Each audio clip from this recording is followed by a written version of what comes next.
China, which will host a meeting on Friday with Russia and Iran to discuss the Iranian nuclear issue.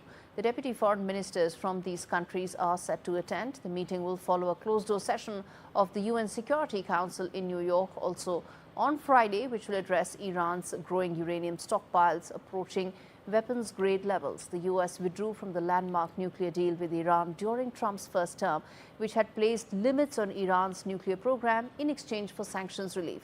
Iran adhered to the agreement for a year after the U.S. withdrew, but then gradually reduced its commitments. And efforts to revive the deal have pretty much been stalled since then. And these talks, of course, will decide which way some of those larger discussions with Iran are set to go. The talks are also expected to cover regional and international developments, apart from cooperation within the framework of measures like the BRICS as well as the SCO. Well, bottom line, viewers, is that President Trump recently tried to engage Iran over its nuclear ambitions. But Tehran dismissed the letter, playing diplomatic dodgeball. And as the U.S. seeks peace, Iran is doubling down, strengthening ties with China and Russia, all while advancing its nuclear program.